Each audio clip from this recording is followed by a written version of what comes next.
Welcome to the Learning and Development Channel, where you can learn, lead, and make a difference. So, magandang umaga po. I'm Gerson from PGD, and my task is to give you an overview of the program design of the training of the MATATAG trainings that will be cascading in the coming months. Ayan, so, raise of hand po muna, who were at Red Hotel last Feb 5 to 9? Sino po yung mga nandun? Ayan. So somehow, konti lang. So basically, what I'll be presenting is what transpired, or maybe 90% of what transpired during the training last Feb 5 to 9. So just some siguro mga things that I have to lay down before we proceed with the discussion of the program design. So this program design is a co-development, a co-design between and among BCD, basically city, the entire city, BCD, BLD, who are the main movers of the curriculum and its delivery component, and NAIAP as the process owner of the training in the central office. Ayun, so since parang first time, I don't know if this is the first time that happened, yung ganong collaboration among offices. So it's challenging task to put those persons together, mga specialists, and then come up with the design that everyone would agree with, and best efforts. Although, alam naman natin na there's no perfect program design. There's always an area to improve, areas for improvement. So as of now, this is the best that we can have, and hopefully, this will result to better we'll be able to achieve our goals sa program design na ito. Ayan.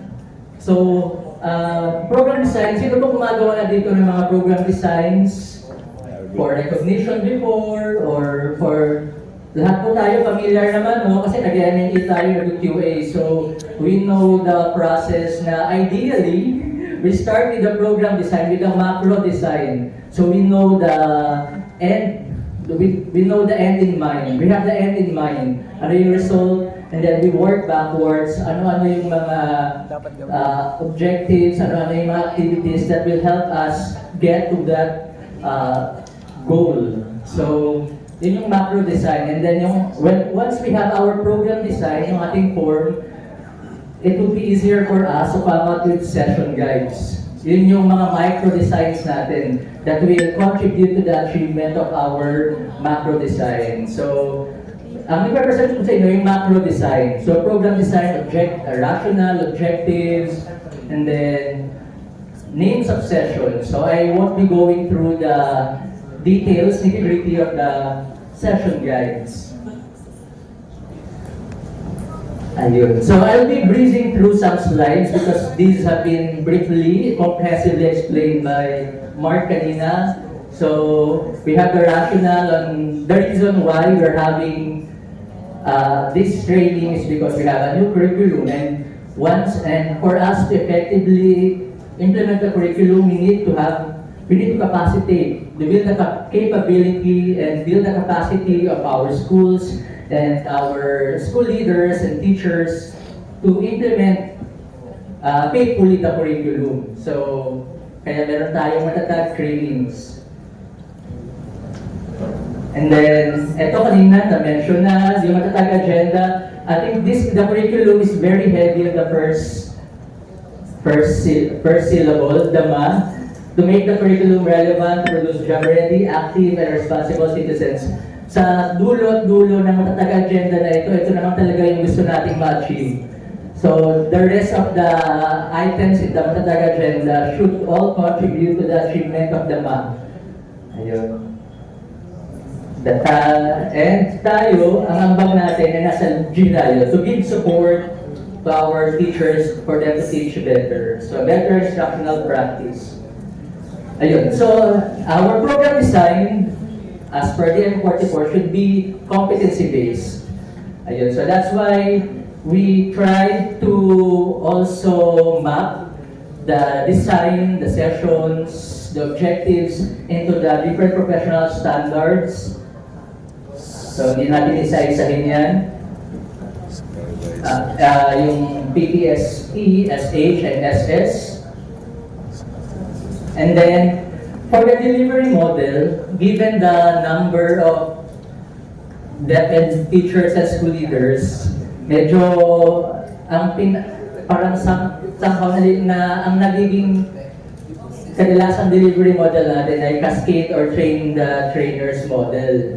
So for this training, given nga yung number natin sa DepEd, cascade model tayo. So there are layers of training before we finally reach our final parang target natin talaga. Sino ba yung target natin na ma-train for this curriculum? Our teachers. But before we get to the teachers, so ang dami nating governance level sa dadaanan. So from the region to the division, sometimes kung big division pa yan, district. So yan, but we recognize though that unique the complex and the unique context of DepEd and the different governance levels within DepEd. So, ito po yung ating series of activities before we finally reach our number 5, yung school-based management, school-based training on the MATATAG curriculum.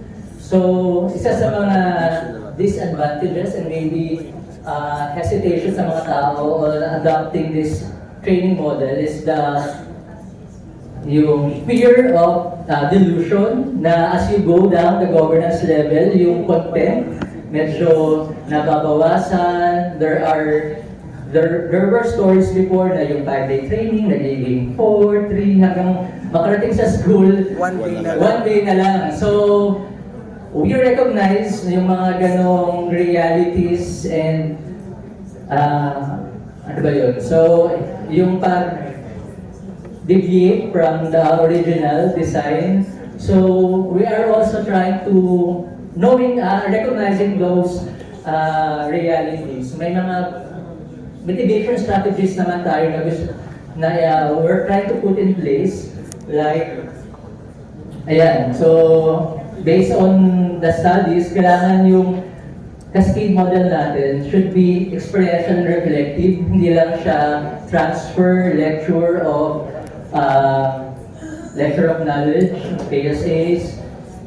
Yung second box, yung expertise, hindi lang siya concentrated sa top. So that's why the training that happened at the national and at the MTOT is also the same training that will be cascaded to the RTOT. So they'll be consuming the same material and the decentralization of responsibilities. So, yung composition of the PMT at from the first activity down to the school level, we are trying to make sure na ganun din yung same quality ang ina-apply natin across governance levels.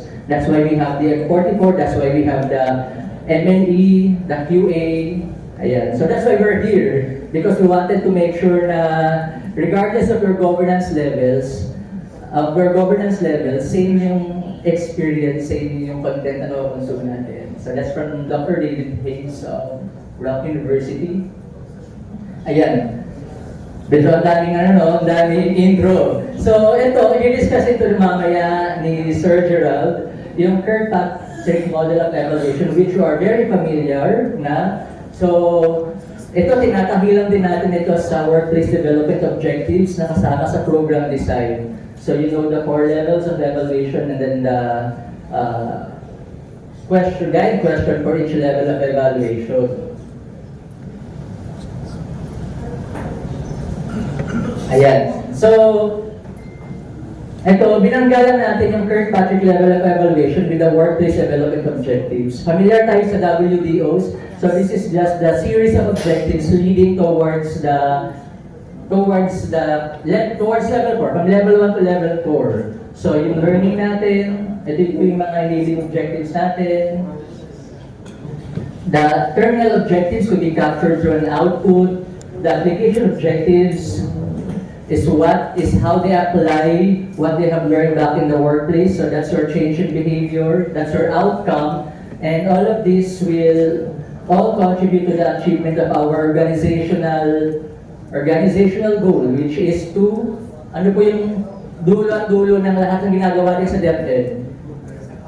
sa bata, para sa bata parate, to improve learning outcomes. So improve learning outcomes in terms of maybe individual level improvement na later on sana ay nagre-reflect sa mga large scale assessments natin.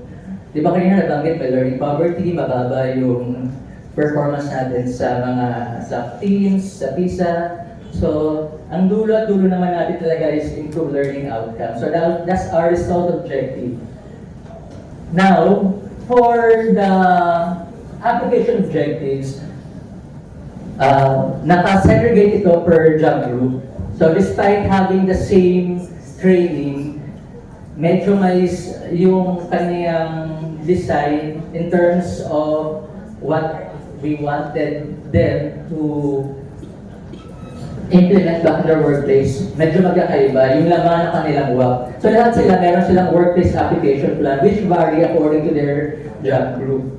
So for the school leaders, our chiefs, PSDSS, EPSS, and school heads, meron silang WAP, pero ang laman ng WAP nila is related to their organic functions, aligned to the professional standards under to related professional standards. So, yung mga school leaders natin, they could be part of the PFC, they could be also resource persons, because we recognize that they're also learning area experts once, or even up to the present, lalo na yung mga supervisor, education program supervisors natin.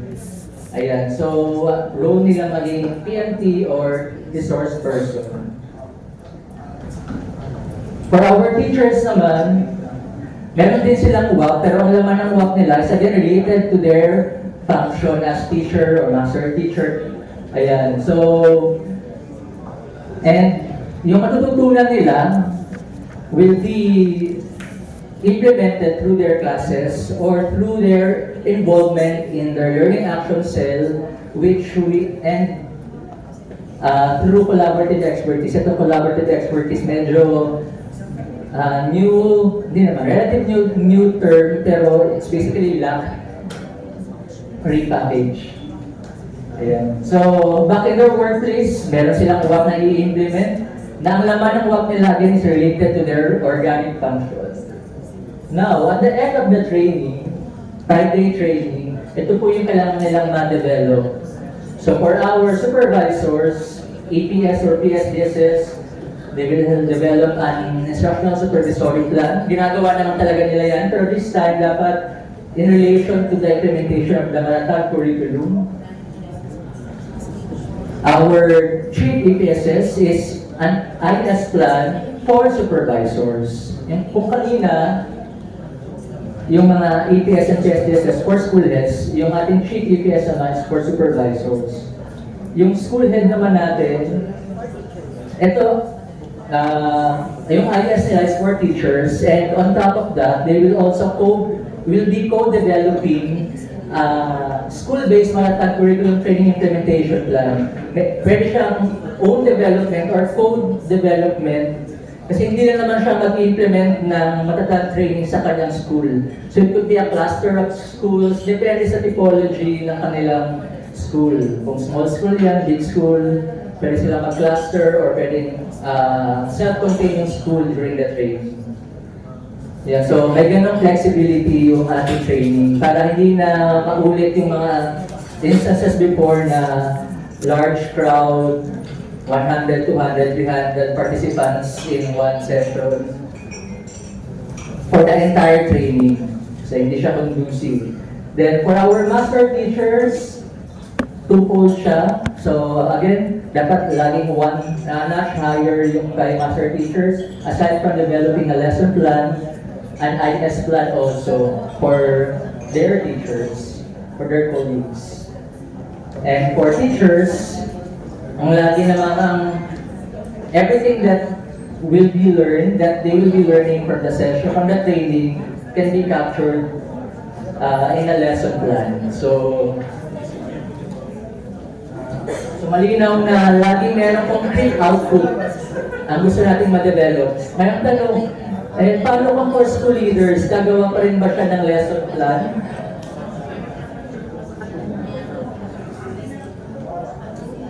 Ayun, kahit ba school leaders ay gagawa pa rin ng lesson plan? Sa tingin niyo po, kailangan ba rin gumawa ng lesson plan or mag-create? Hindi na, teacher. Hindi na. Yes po, kailangan pa rin nilang matutunan yung whatever output is asked during the session, like crafting of unpacking, learning competencies, identifying ano yung appropriate strategies. Kailangan nilang matutunan pa rin yung how will they do collaborative expertise.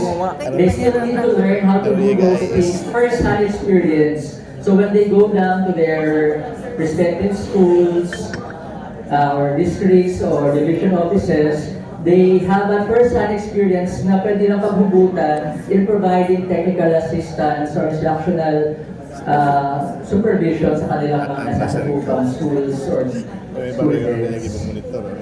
So, yun po.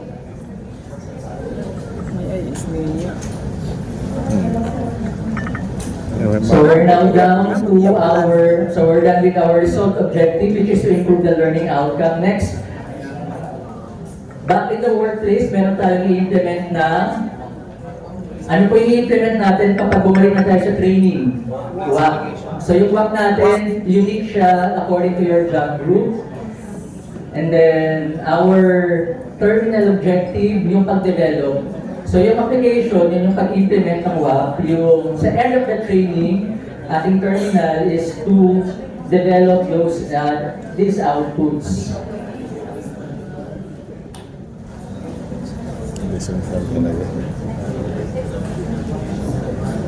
Okay, now these are the major learning blocks so lahat ng mga lahat ng mga sessions will contribute to that will help them reach the terminal objectives. And these are some of the learning objectives. So there's a session that will help them identify the overall structure.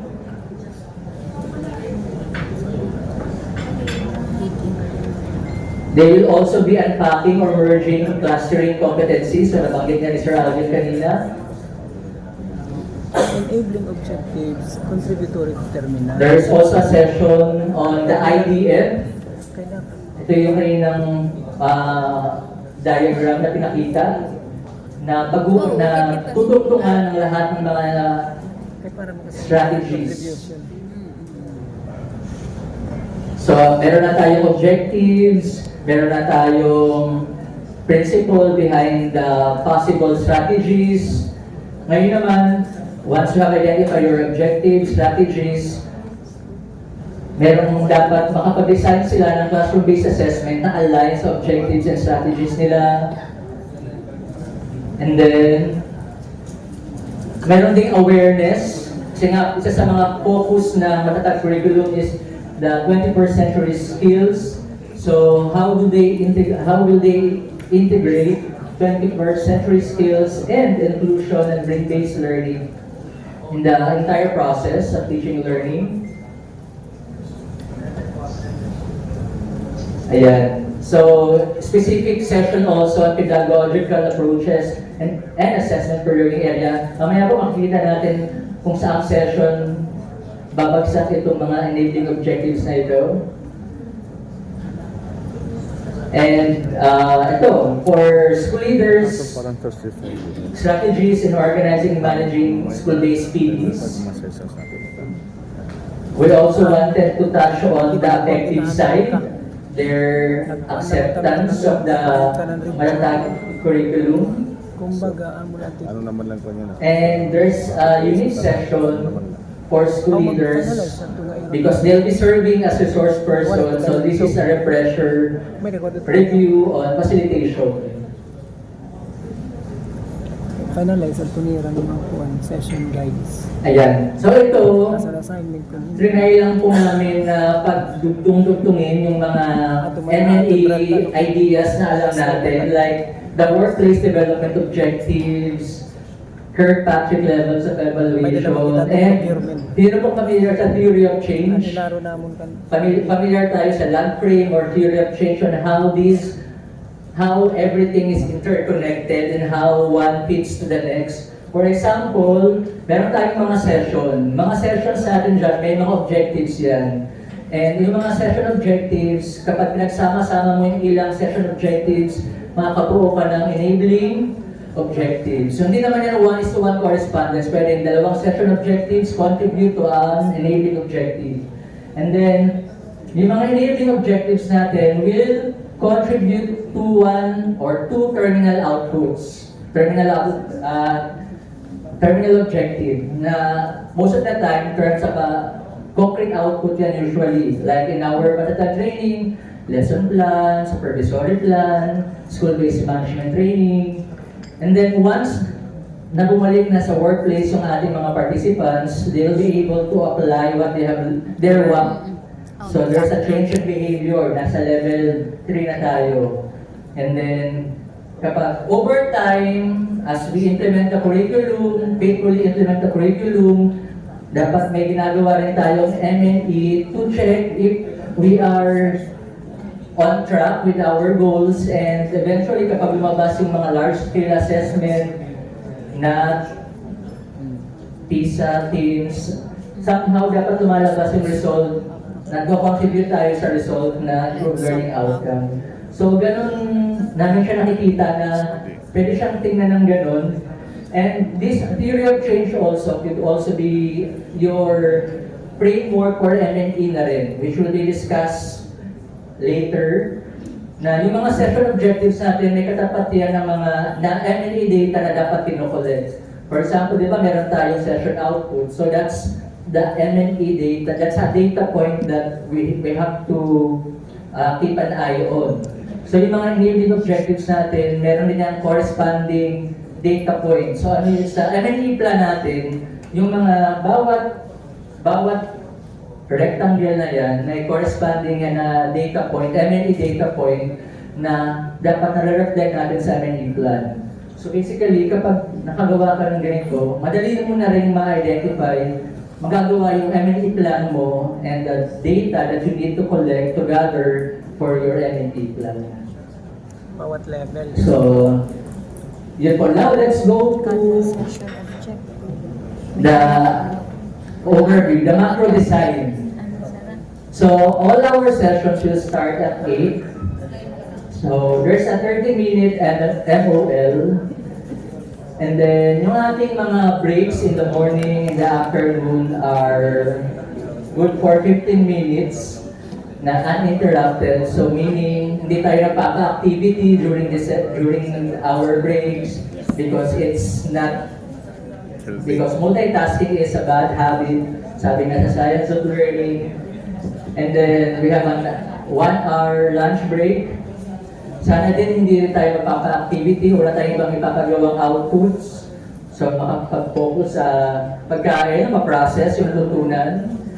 And then, there's an allotment of 15 to 30 minutes for the end-of-day evaluation and reminders from the PME. So, yan yung tinatakbo ng entire day. So, tingnan natin yung mangyayari for the next 5 days.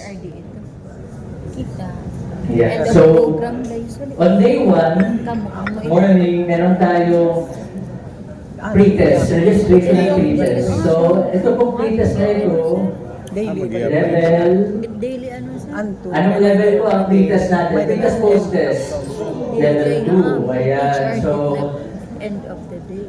para makasave tayo ng time, sinama na natin siya sa 8 to 9 kasi actually meron ako ng discussion dito kung after ka ng opening program. Pero since hindi naman sila sa to save time, basically to save time, sinabay natin siya sa previous post, yun sa registration. And then opening program, 45 minutes po tayo, then after the opening program, start na po tayo ng mga sessions. Now, mapapansin po ninyo na yung ating session title cuts across the 4 grade levels. So, ibig sabihin, plenary session po yung ganyan. Yan. So, day 1 morning, plenary session, starting with the general shape of the MATATAG curriculum. Basically, ang content nito yung diniscuss ni Sir Mark. Yung features sa curriculum, ano yung curriculum revision process, results nun. So, the first 2 days are sessions developed by specialists from Sa DCD. curriculum, Yeah. So, session 1 is an hour-long session. This will be followed by a session on the 21st century skills, which was delivered by Ma'am Helen during the ENTO. Ayan, si Ma'am Helen. So, one of the main features of the MATATAG curriculum is the emphasis on the 21st century skills na specific to the disciplines to each learning area. So, sa shaping paper po na bawat learning area, naka-identify doon kung anong 21st century skills sa process. Pero na develop ng learning area na yun in that grade level. So that's an hour and 30. Kaya iman makadagakwami. Yeah. So first 2 sessions. What are the first 2 sessions? Well, what's the first session? the shape of MATATAG. The shape. Okay, May shape ba ngayon? the tag, My shape. the general shape of the MATATAG curriculum. And then the second one is on 21st century 21st skills. century skills. Next, ito na po, sa hapon na po, medyo mag-break out na tayo. So ito yung challenge sa atin, sa PMT. Yung pag-procure ng mga venues sa maraming breakout rooms. Kasi yung grade 1, isang breakout room yan sila. Kinder, grade 1, grade 4 and grade 7, breakout ito ng 8 learning areas. Times 2, kasi may grade 8 sa grade 4, 8 sa grade 7. Hala, Ayan. So, session 3, iba-iba na po tayo ng learning 67. na facilitator na. So, breakout na po ito. Wait to again. So, session 3, I did sa grades Kinder and grades 4 and 7, shaping paper pa lang ito. Discussion activity lang. But for Yung bulan medyo unique yung grade 1 and in EPTLE. grade 1,000. Because for grade 1, Kinder, From 7. again, how many learning areas are there for grade 1?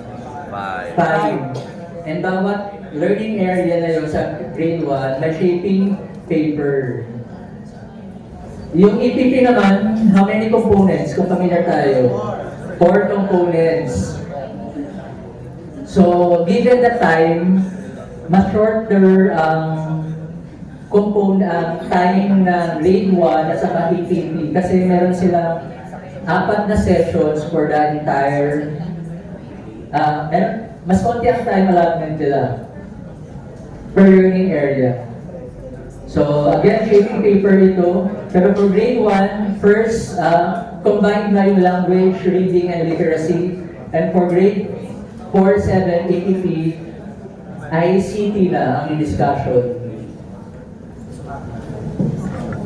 Then, breakout pa rin the following day. Tiguan din. After day.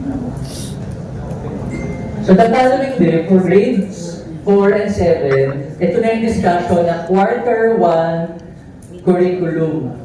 So, this walkthrough ng quarter 1, and then dito naman nangyayari yung binimension ni Sir Alvin kanina na unpacking or clustering, depende sa learning area. So there are learning areas na katulad ng languages na clustering ang ginagawa sa mga competencies, but for the rest of the learning areas, unpacking naman. So, para yung cognitive demand ng bawat competency ay mas maliliit.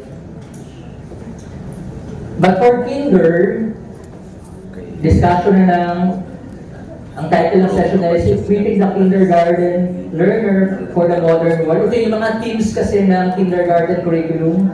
For grade 1, next na learning area, math na, shaping paper and clustering. Then, session 5 niya is makabansa. So again, yung atake sa grade 1 for learning area siya. So the first, day 1, kung ang day 1 ng grade 1, ay language, reading, and literacy. Day 2 niya na ay math, then makabansa. But for grades 4 and 7, by learning area sila eh. So wala silang kaagaw na oras. So 3 hours and 15. For example, English, quarter 1, 3 hours and 15 yung quarter 1. So walang kahati. Except for EPP and TLE, na 2 hours and 15 din. Agri-fishery arts, family and consumer science.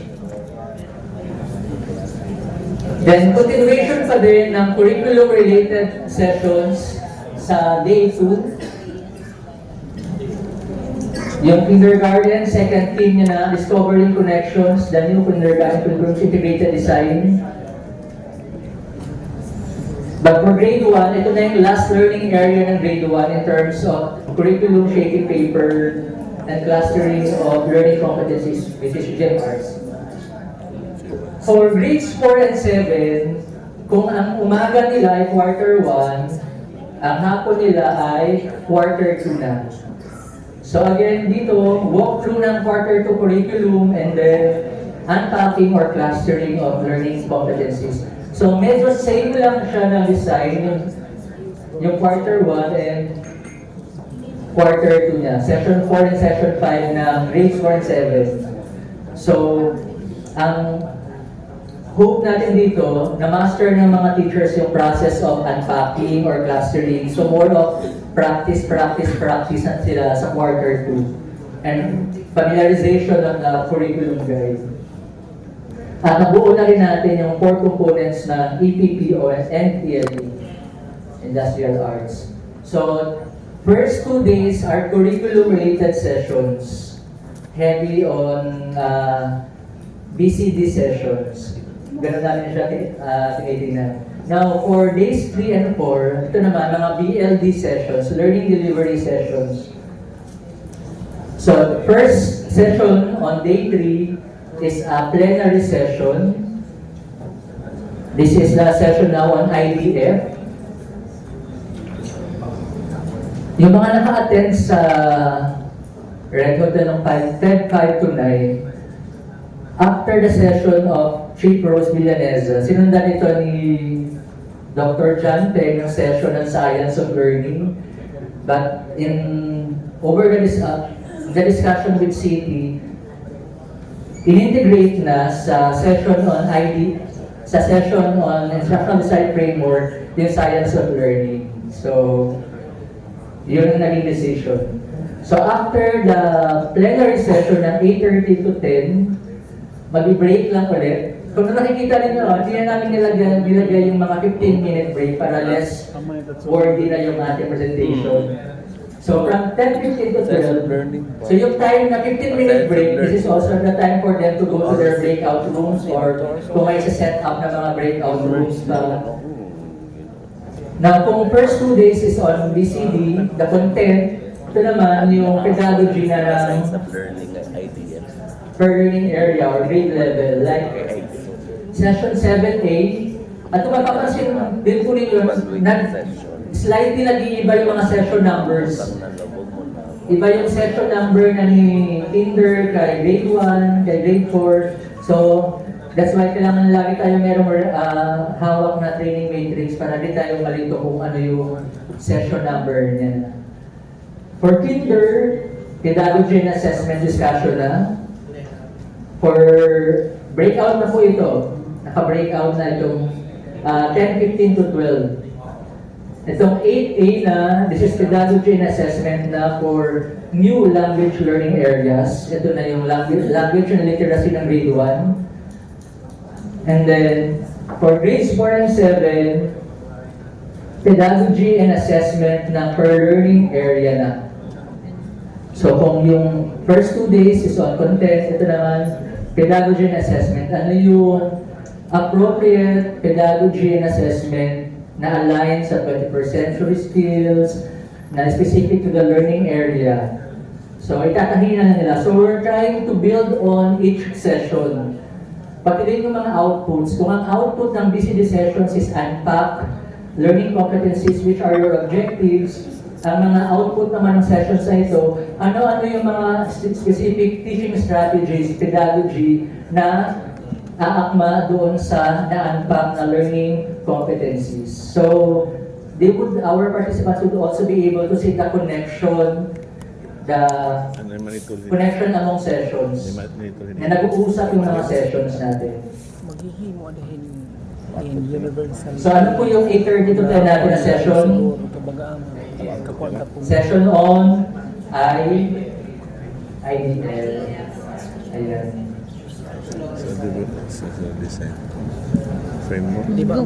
Now, in the afternoon of day 3, continuation lang ito ng ating mga sessions ng umaga, yung first hour in the afternoon. Again, 2 hours and 45 po yan.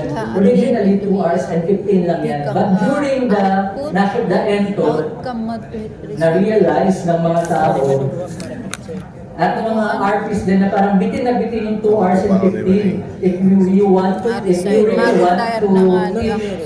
our participants, yung pedagogy assessment, kasi very hands-on ito eh. Simulation, for example, sa natin ng session, may mga simulation talaga, may mga activities. So, they rallied for more time. So, naging 2 hours and 45 na. So, determine yan. Pag-uli niya. Now, in the afternoon, yung last session of day 3, is a session on our sessions on teaching learning resource. Medyo misnomer ba ang term dito? Akala natin na, partly about learning resources, ano yung mga possible learning resources na mga gamit, but the discussion really here is on the lesson exemplar, mga lesson formats, lesson plan formats. So, ano yung lesson format ng NLC, ano yung nasa existing DO natin, ano yung propose na ilalabas pa lang. So, ipapagaling na dito yung lesson plan format na release na release.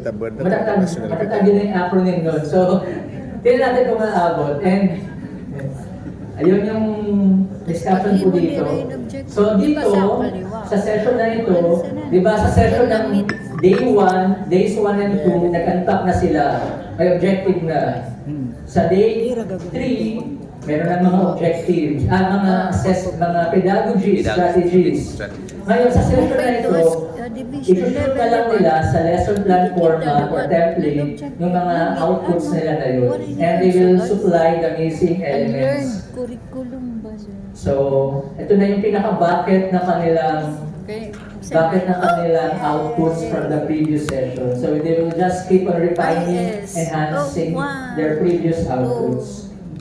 Para ma-align para maging familiar din sila sa format na yun. Mga quality data. Silim din si ID. The succeeding sessions from days 4 to 5 are all plenary sessions na. So, sa day 3 afternoon natin na yung mga breakout sessions. So, days 4 to 5, plenary sessions.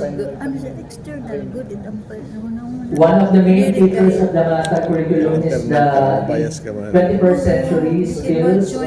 So ito, session na ito, we're trying to see the connection between classroom-based assessment and 21st century skills. So how do you assess 21st century skills pagdating sa classroom, sa formative assessment? Ayan. So magpaprovide din dito ang session na ito ng mga resources meron silang tinatawag na FAIR, Formative Assessment Integrated Resource. So, i-introduce dito yun sa session na ito. It's a 1 hour 45 session. The following session would be a discussion on inclusion, but specific to SNEDs, Special Needs Education Learners. So, how do you do classroom accommodation, modification, Because our curriculum, the MATATAG curriculum is very inclusive. So how do we, regardless kung hindi ka special education teacher, so how do you still inject inclusive practices in your teaching? So ano po yung previous, ano yung 8:30 to 10:15 session natin? 20% for skills and the following solutions. Ayan. Next. Lapit na tayo. Day 4 na po tayo. Day 4, ito na yung collaborative expertise session. It's a 2-hour session. Yan. So kanina, nakabuo na tayo ng nakapag-unpack ng competencies o nakapag-cluster. So may objectives na tayo. Nakapili na ng day 3, nakapili na ng mga strategies at may assessment na rin na-align. Tapos sa day 3 hapon, naipasok natin sa isang lesson plan template. Ngayon, during the session ng collaborative expertise, dito na magkakaroon ng collaborative expertise yung mga participants on how else they can improve. Pipili sila ng isang lesson plan na i-improve pa nila during the session of collaborative expertise, because the lesson plan that they will be enhancing will be demonstrated in the next session. Yung class observation in the context of MATATAG curriculum. So sa session ng collaborative expertise, dito yung group planning na ito. So yun yung collaborative expertise na tinatawag. So collaborative expertise in terms of enhancing the lesson plan, in terms of delivering also the enhanced lesson plan. So nakikita natin na Literal na class. plenary for discussion, but Kay kuan naman, collaborative. during the end of but the planning was in breakout. Kasi we wanted everyone to have an experience of how collaborative expertise happens. And also for everyone to have an experience in demonstrating a lesson, observing, giving feedback. Ayan. So although yung discussion ay plenary, but the application part is by breakout.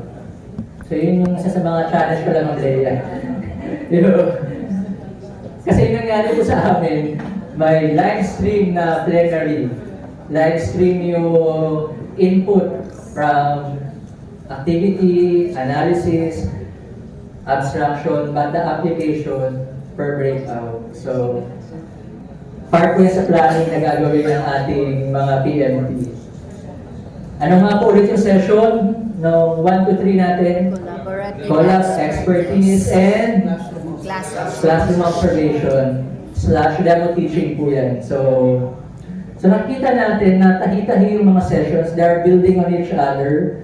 So from day 1, nag-unpack, day 3, nag-isip ng mga strategies na akma, and considering also yung 21st century skills inclusion, na may assessment na rin. So nilagay sa isang lesson plan template, at syempre, para mabuhay yung lesson plan, dapat tinuturo at mabigyan ng feedback.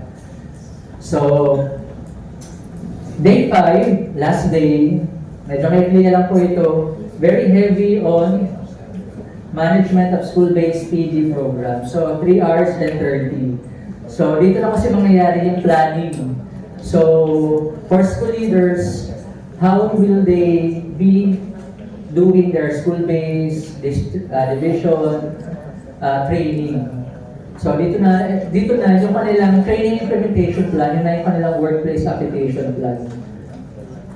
So dito na discussion ng whole school approach, discussion on the template na ipoprovide ko dito to check their readiness, to check also kung composition of the PFT, na may kasamang risk management na rin. So, a session na ito.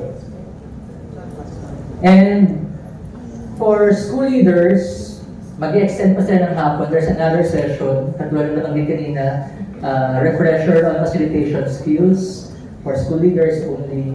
And then the day will end with the post-test and a closing program.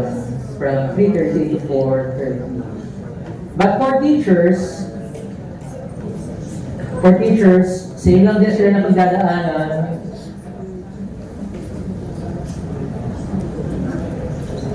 Same lang din sila na pagdadaanan na session, but without the facilitation skills.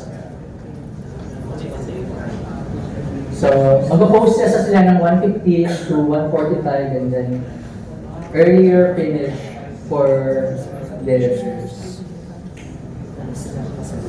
Ngayon, I think I have also to mention na yung ginamit nating delivery model for each session. If you will see the session guide, nag-4A's po tayo dito para maging uniform lang din. Although very, like yung ibang activity, like activity part, diba, activity, analysis, abstraction, application. So, yun. Later on, ito po ay iproprovide namin sa inyo.